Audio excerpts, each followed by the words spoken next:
नमस्कार दोस्तों।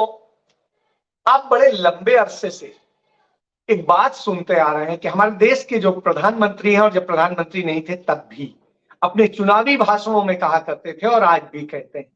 वो कहते हैं कि न खाऊंगा न खाने दूंगा। अब ये खाने के बारे में किस बारे में कहते हैं? शायद इसलिए कहते हो कि आपको रोटी ना खाने को मिले, इसलिए कहते हो कि आपको और चीजें तमाम सारी जो फल दूध दही सब्जी आप सब खाते हैं वो ना खाने को मिले, या तो ये कहते हैं।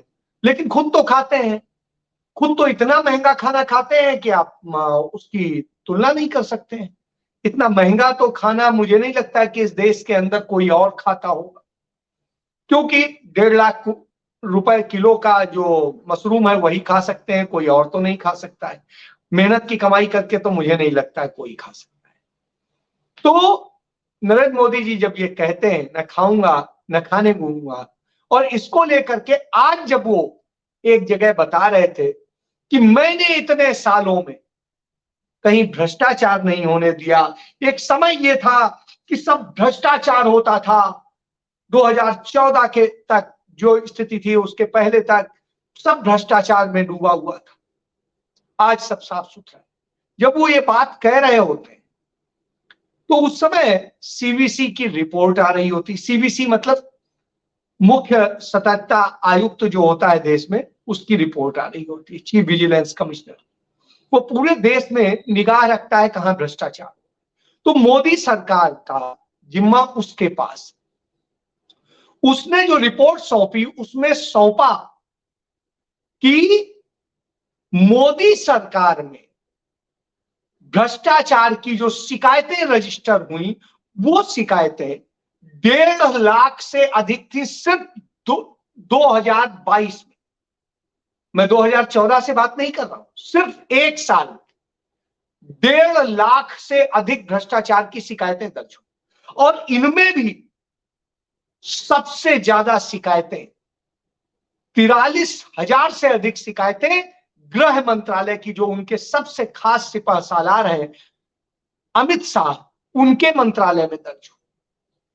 और यही नहीं, उसके बाद में उनके बहुत प्रिय हैं, रेलवे के मंत्री हैं वैष्णव, जिनके काल में आपने देखा कितनी बड़ी बड़ी रेल दुर्घटनाएं हुई, और अभी हाल में उड़ीसा में हुई थी बालासोर की, जो किसी से छिपी नहीं है। और कैसे लाशों को फेंक करके लाद करके कैसे उसका डिस्पोजल किया गया वो अपने आप में शर्मनाक है। और यह तब स्थिति है जब वो सुरक्षा का एक कवच रेलवे में करने की बात करते हैं, उस पर हजारों करोड़ खर्च करने की बात करते हैं, लेकिन वो पैसा कहां चला गया पता नहीं। वो पैसा चला गया कहीं अपने आलीशान अफसरों के और मंत्रियों के और सबके चीजों को खरीदने में। जो पैसा सुरक्षा पे खर्च होना था यात्रियों के, वो खर्च हो गया वहां।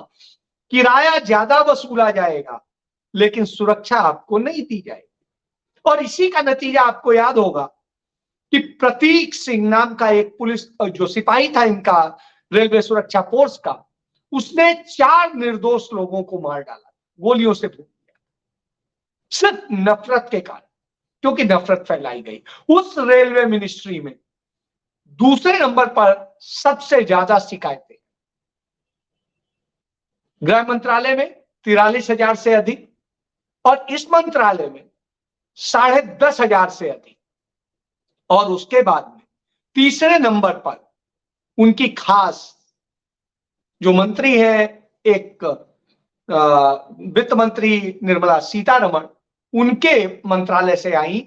और उनके मंत्रालय में बैंकिंग सेक्टर में जो शिकायतें आई वो आई 9,500 से अधिक। इसके बाद में दिल्ली विकास प्राधिकरण हो या और बहुत सारी चीजें हो, तो दिल्ली सरकार में भी है। तो इस तरह से बहुत सारी शिकायतें। तो आप समझिए कि 1.5 लाख से अधिक भ्रष्टाचार की शिकायतें रजिस्टर हुई सीवीसी। लेकिन कार्रवाई जो होती है, अपनों को बचाना है, क्योंकि सारे अपने शामिल हैं, और जहां नहीं है वहां उसे पेंडिंग छोड़ देना है या कुछ और करना है या सौदेबाजी करनी है। तो यह स्थिति, तो यह है न खाऊंगा न खाने दूंगा। और यह तो मैंने एक उदाहरण दिया, इसके अलावा बताओ कि 75 साल में, 75 ईयर्स में आजादी के इतना करप्शन कभी नहीं हुआ जितना सिर्फ नरेंद्र मोदी के शासनकाल में हो गया। और उस करप्शन के आंकड़े बताते कि सिर्फ जो रोड बनाने के, जो एक्सप्रेसवेज और सब बनाने के घोटाले हैं, उनमें करीब 7.5 लाख करोड़ से अधिक का घोटाला हुआ और 7.5 लाख करोड़ से अधिक का। इसके अलावा आयुष्मान घोटाला और न जाने कितने कितने घोटाले हैं, आप कल्पना से परे है। इतने घोटाले ये मोदी सरकार के मंत्रिमंडल के, उनके विभागों के, किसी और के नहीं। और इसके बाद में तमाम जिनको लेकर के विवाद रहा है और रहा है, उन पे हम उतनी बात ना करें। वैसे तो राफेल का घोटाला, पनडुब्बी खरीद का घोटाला और दूसरे घोटाले, और जो आत्मनिर्भर भारत बनाने के नाम का घोटाला है वो भी बहुत बड़ा है। इसके बाद में स्टार्टअप इंडिया और दूसरे सब, इनमें भी घोटाले, इनमें किस तरीके से कैसे पैसा दिलाया गया, उस पैसे को मारा गया, एक कमीशन फिक्स हुआ कि हाँ तुम इतना पैसा मार जाना, बंद करके चले जाना, और उसका नतीजा ये हुआ कि 90% से अधिक स्टार्टअप बंद हुए और पैसा मारा गया। तो इस तरह से जो घोटालों का, तो यदि आप देखेंगे तो मोदी सरकार सिर्फ घोटालों पे डिपेंड रही है और घोटालों की स्थिति इतनी खराब है कि कोई जगह नहीं छूटी हुई। आप कश्मीर चले जाइए, जम्मू कश्मीर, लद्दाख, और यहां पर जो करने के नाम पर पैसा खर्च हुआ है, वहां पर वो किया ही नहीं गया वास्तव में, और पैसा हो गया। इसके अलावा स्मार्ट सिटी प्रोजेक्ट सिर्फ घोटालों पे टिका हुआ है। आप भी जिस शहर में रहते होंगे, जहां रहते होंगे, यदि स्मार्ट सिटी में आपका शहर होगा तो आप पता कर लीजिएगा और आप खुद देख लीजिएगा, जिस सड़क को कहेंगे हमने बनाई वो बनी नहीं होगी, या जिस जगह पे भी उन्होंने जैसे जैसे वो किया होगा वो आपको दिखाई नहीं देगा। तो इन हालात में इसके बाद तमाम और योजनाएं नहीं है। गंगा सफाई की योजना, गंगा सफाई की योजना में 20,000 करोड़ रुपए का घोटाला है। कहां किस जगह गंगा साफ हुई, इसको लेकर के मेरी बनारस में संकट मोचन के महंत जी हैं, उनसे बात हुई मिश्रा जी से, और मिश्रा जी ने बताया कि गंगा सफाई के नाम पे इतना बड़ा फ्रॉड हुआ है कि कुछ कहना नहीं। महंत जी ने उसका पूरा डाटा, उसकी शिकायत दी, और महंत जी खुद इलेक्ट्रॉनिक्स डिपार्टमेंट के एचओडी भी, वो पढ़े लिखे एक परिवार से। तो वीर मिश्रा साहब ने जब ये बात बताई तो मैंने उसके आंकड़े चेक किए, और फिर पिछले साल का आपको याद होगा, हाई कोर्ट ने, इलाहाबाद हाई कोर्ट ने जब फटकार लगाई, बताइए किस काम किसको दिया है, तो बड़े समय तक केंद्र सरकार के विभागों ने और उत्तर प्रदेश सरकार के विभागों ने यह बताना मुनासिब नहीं समझा। बाद में पता चला वो ठेका तो अडानी साहब को दिया हुआ है। क्यों दिया हुआ है? और उसमें एक शर्त जोड़ दी गई है कि यदि उनके ट्रीटमेंट प्लांट से अनट्रीटेड वाटर जाएगा तो उस पर उन पे कार्रवाई नहीं होगी। यानी आप गंदा पानी छोड़ते रहिए, कहने को आप बस कह दीजिए कि हाँ आपने ट्रीटमेंट कर रहे हैं, बस गंगा को प्रदूषित करते रहिए। यह हाल तब है जब नरेंद्र मोदी वहां गए थे बनारस से चुनाव लड़ने, तो कहा था न मैं आया हूं, न मुझे किसी ने वो किया है, गंगा मां ने मुझे बुलाया है, मैं ये। तो आप सोचिए, गंगा मां ने बुलाया, उन्होंने गंगा को ही सबसे ज्यादा प्रदूषित कर दिया। ऐतिहासिक रूप से, मैं नहीं कह रहा हूं, केंद्र सरकार का प्रदूषण नियंत्रण बोर्ड कहता है कि गंगा इस समय सबसे ज्यादा प्रदूषित है।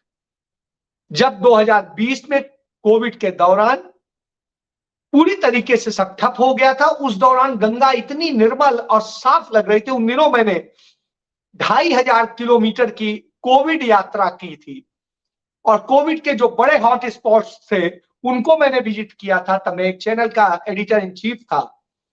तो मैंने उस दौरान तमाम सारी चीजें देखी थी, कितना साफ हवा, कितना पानी, सब कुछ।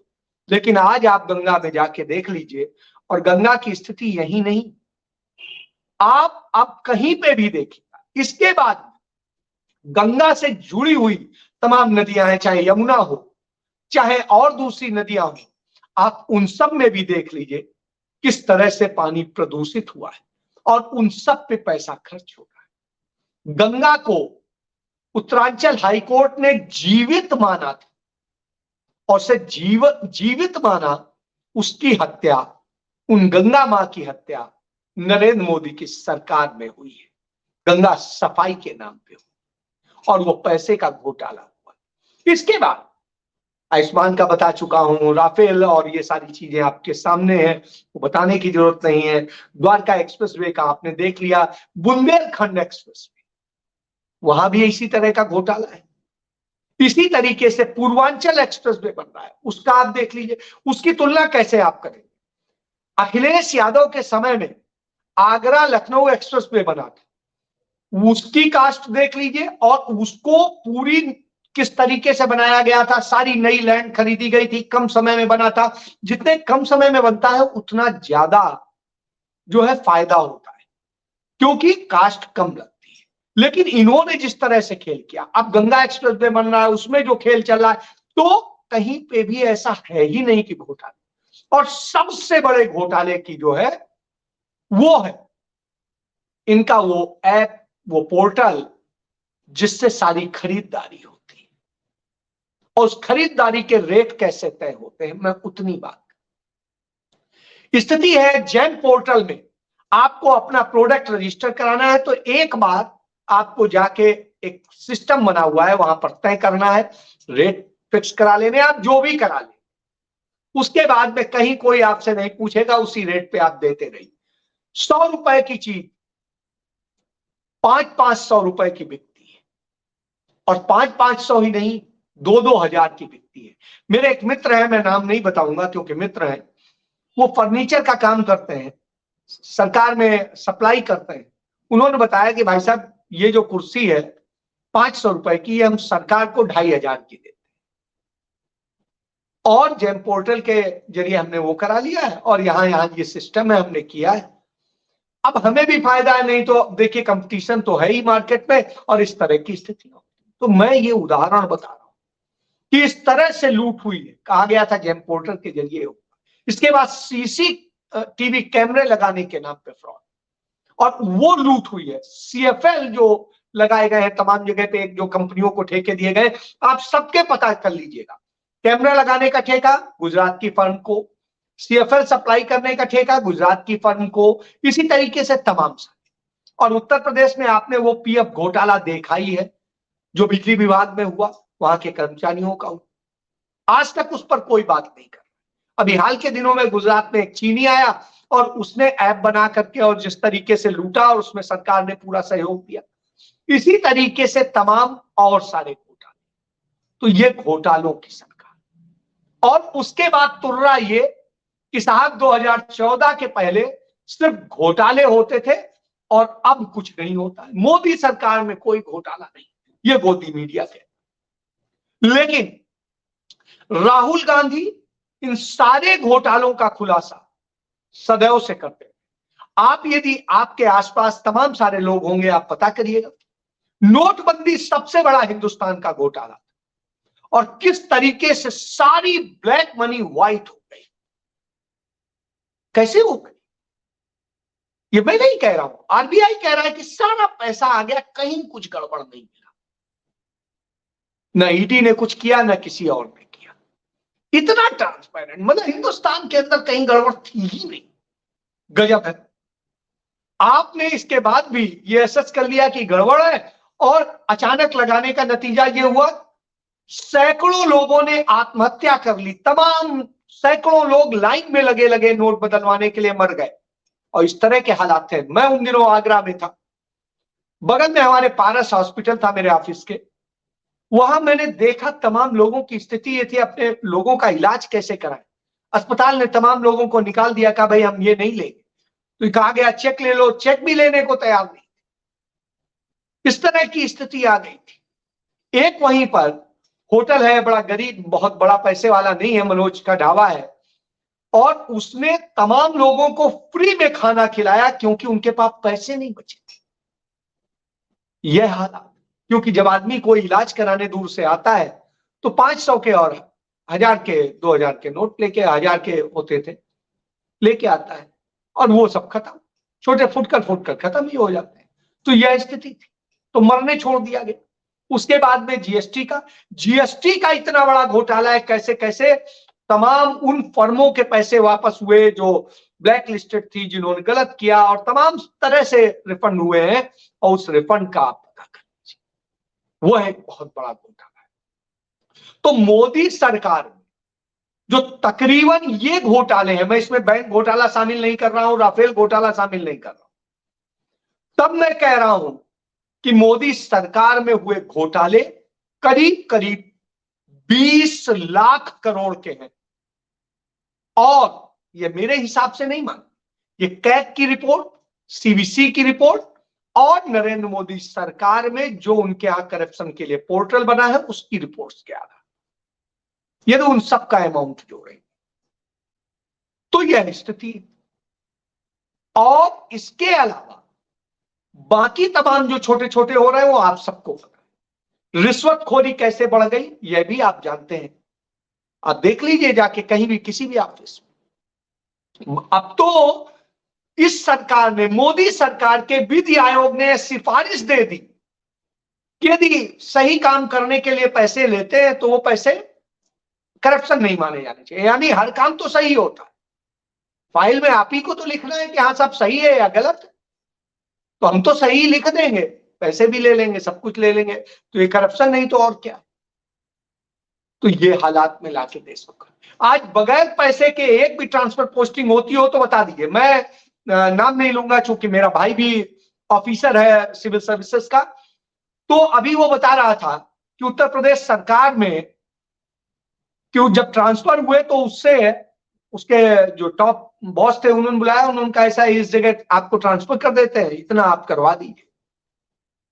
अब आप समझिए, उसने कहा भाई आप मुझे रद्दी सी पोस्ट पे दे दीजिए, मैं नहीं कर सकता।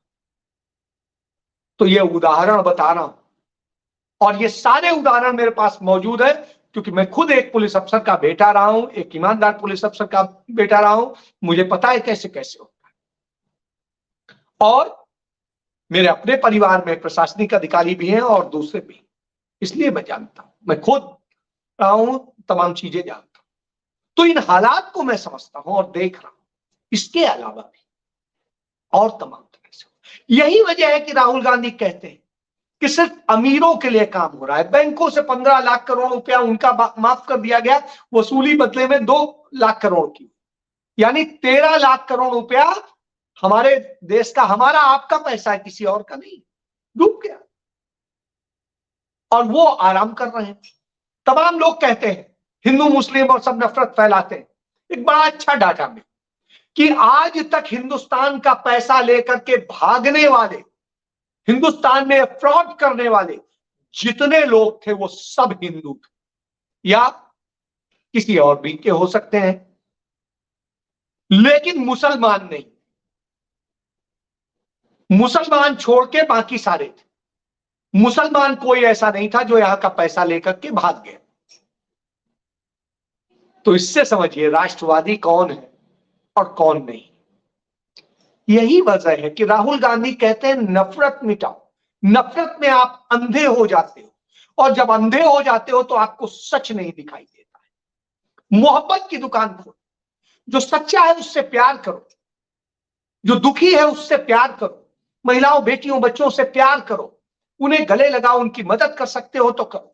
और यही कांग्रेस की नीति रही है कि हम अमीर से लेंगे, गरीब को देंगे और उसकी मदद करेंगे, इसीलिए उसे बदनाम किया जाता था। और जितने मुकदमे, जितने भ्रष्टाचार के आरोप सब कांग्रेस सरकार पे लगे, आज तक हर आरोप झूठा साबित हुआ है, झूठा साबित हुआ है। स्थिति यह है कि जितने आरोप थे, चाहे इंदिरा जी पे लगाए गए हों, चाहे राजीव जी पे लगाए गए हों, चाहे मनमोहन सिंह सरकार पे लगाए, और वो सारे आरोप कोर्ट में गलत साबित हुए। और मोदी सरकार में ही कहा गया, उसी 2G को लेकर जिनके बूते ये सरकार में आए थे, जिन्हें आज भी ये गिनाते हैं घोटाला, ये घोटाला है तो भाई करो ना उन्हें, तो कुछ नहीं कर पाते। राहुल गांधी और सब पे, जो राहुल गांधी के परिवार की, पंडित जवाहरलाल नेहरू का खुद का अखबार था नेशनल हेराल्ड, और उस अखबार के मामले में उन पर आरोप लगाते हैं, जबकि 1 रुपए का भी ना तो फंड ट्रांसफर हुआ, ना ही 1 रुपए की कोई संपत्ति ट्रांसफर हुई।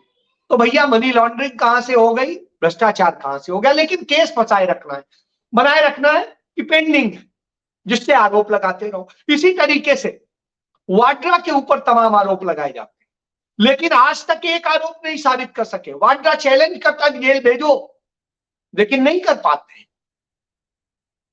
तो यह स्थिति कि आप पर, आप ही की चीज को लेकर तमाम आरोप लगेंगे, लेकिन कुछ नहीं, क्योंकि आपको डर लगता है। वो ईमानदार लोग हैं, वो हमला बोलते हैं, आपकी सच्चाई सामने ले आते हैं, इसलिए डरते हैं। और इस समय राहुल गांधी भारत और चीन सीमा पर है, और वहां से वो सच्चाई सामने ला रहे हैं कि कैसे कैसे चीन ने हमारे यहां हमारी जमीन भी दबाई है मोदी सरकार ने, और किस तरीके से हमारे सैनिकों को मारा है, तमाम साजिशें रची हैं, और न जाने क्या क्या हुआ है। और भ्रष्टाचार के लिए ब्यूरोक्रेसी को ज्यादा पावरफुल किया है नरेंद्र मोदी ने, और लोकतांत्रिक संस्थाओं को कमजोर किया है। यह एक सत्य है। इस सत्य को जितनी जल्दी पहचानेंगे आप बचेंगे, अन्यथा आपका खत्म होना तय है, क्योंकि संविधान भी खत्म होगा, लोकतंत्र भी खत्म होगा, और व्यवस्था भी खत्म। और एक फांसीवादी व्यवस्था में वही होगा जो राजा को अच्छा लगेगा। और अब तो केंद्रीय संसदीय मंत्री ने कह दिया कि मोदी जी राजा। सोचिए, समझिए, जानिए। जय।